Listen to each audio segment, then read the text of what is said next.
اب عرب ممالک ایران کو کہتے ہیں کہ ہم پر حملہ نہ کرو۔ ناظرین، آپ خود سوچیں، کیا ایسا ممکن ہے؟ قطر میں موجود امریکی اڈا کافی استعمال ہو رہا ہے۔ ایران بھی جواب دیتا ہے، جبکہ قطر اور ایران کی قیادت آپس میں رابطے میں بھی ہے۔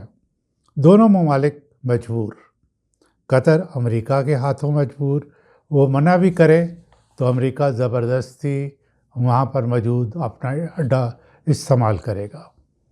متحدہ عرب امارات کے چونکہ اسرائیل کے ساتھ بھی گہرے تعلقات ہیں، امریکی اڈا بھی وہاں موجود ہے، اس لیے وہ تو ایران کو تباہ کرنے پر تلا ہوا ہے۔ حالانکہ ایران بڑی سوچ سمجھ کے ساتھ اس کی سویلین امارات وغیرہ کو نشانہ نہیں بنا رہا، لیکن اس کا کاروبار یعنی متحدہ عرب امارات میں کاروبار تباہ ہو چکا ہے۔ بہت سی انٹرنیشنل کمپنیز وہاں سے اپنا سامان سپیٹ کے جا چکی ہیں، جو ہیں ان کا بھی صرف جونیئر سٹاف وہاں موجود ہے، لیکن کاروبار نہیں ہو رہا۔ ہوٹلوں کا یہ عالم ہے۔ یہ میں نے بہت سے ان لوگوں سے بات کی ہے جو کہ متحدہ عرب امارات سے واپس لوٹ کے آئے ہیں، کہ جس ہوٹل کا کرایہ، ایک کمرے کا کرایہ 700-800 درہم روزانہ کا تھا، اب وہ 60-70 درہم میں بھی دستیاب ہے۔ بزنس مین اور وائٹ کالر جابز کرنے والے تقریباً وہاں سے نکل چکے ہیں۔ اس لیے متحدہ عرب امارات پاکستان پر دباؤ ڈال رہا ہے کہ وہ ایران کا ساتھ نہ دے۔ قطر کی بھی پاکستان پر سے یہی ڈیمانڈ ہے۔ سعودی عرب کے پرنس محمد بن سلمان اس موقع پر بیان بیازی نہیں کر رہے، لیکن ان کے ایران کے ساتھ یمن کی وجہ سے پرانے اختلافات ہیں۔ ایران یمن میں حوثیوں کی حمایت کرتا ہے، جو کہ سعودی عرب کے خلاف ہیں۔ سعودی عرب میں جو میزائل گرے، ان کے بارے میں ایران نے سعودی عرب کو یقین دلایا ہے کہ یہ میزائل ہم نے نہیں پھینکے۔ ناظرین، ہے نا انٹرسٹنگ بات؟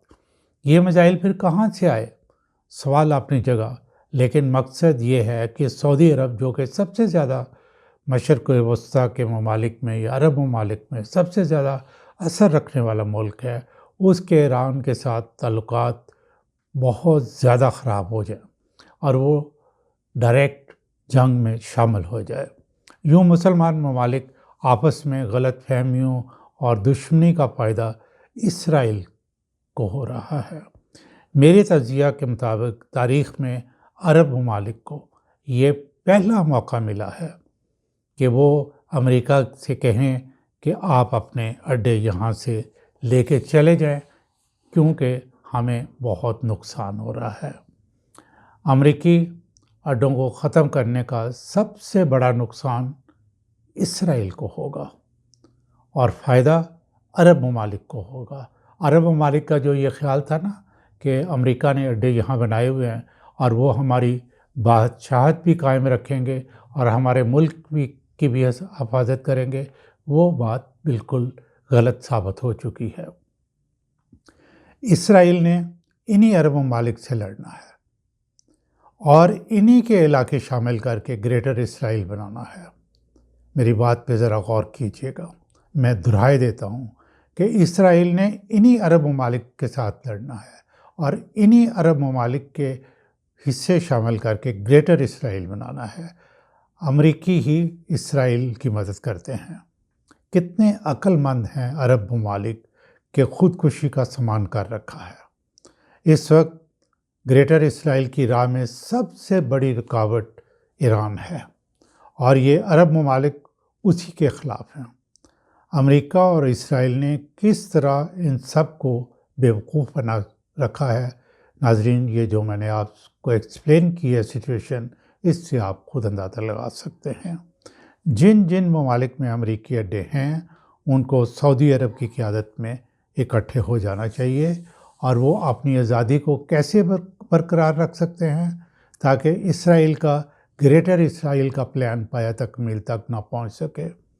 امریکی اڈے ختم ہوں گے تو عرب ممالک امریکی پابندیوں سے بھی آزاد ہو سکیں گے۔ عرب ممالک کو امریکہ سے جان چھڑانا ہوگی اور اس سے بہتر موقع شاید دوبارہ نہ آئے۔ امریکی صدر ٹرمپ سے امریکی شدید نفرت کا اظہار کر رہے ہیں۔ امریکی صدر ٹرمپ سے اور نہ صرف امریکی لوگ بلکہ اور جو اس کے اتحادی ہیں وہ بھی نفرت کا اظہار کر رہے ہیں۔ اگلے دن آپ نے دیکھا کہ امریکہ میں 9 لاکھ امریکن لوگ باہر نکلے اور ٹرمپ کو جنگ بند کرنے کا مطالبہ کرتے رہے۔ مڈ ٹرم الیکشن امریکہ میں ہونے والے ہیں۔ ٹرمپ کے جیتنے کے چانسز انتہائی کم نظر آتے ہیں۔ نیٹو ممالک نے ٹرمپ کے کسی بھی ایکشن کو پسند نہیں کیا، نہ اس کی کال پر اس کا ساتھ دیا ہے۔ ٹرمپ کی حالت یہ ہے کہ اب وہ اتنا فرسٹریٹ ہو چکا ہے کہ وہ گالیاں دینے پر اتر آیا ہے، گویا وہ امریکہ کے صدر کے عہدے کے وقار کو مجروح کر رہا ہے۔ ناظرین، ایپسٹین فائلز ٹرمپ کا پیچھا کر رہی ہیں۔ فوج اس کی ایران میں اترنا نہیں چاہتی۔ پھر اس سے بہتر اور کون سا موقع ہوگا کہ تمام عرب ممالک اکٹھے ہو کے امریکی اڈے اپنے اپنے ملک سے ختم کروائیں۔ امریکہ میں انویسٹمنٹ کیے گئے جو وعدے تھے کئی ٹریلینز ڈالر کے، یہاں عرب ممالک کو یو ٹرن لے لینا چاہیے۔ عرب ممالک سن لیں، یہ موقع پھر نہیں آئے گا۔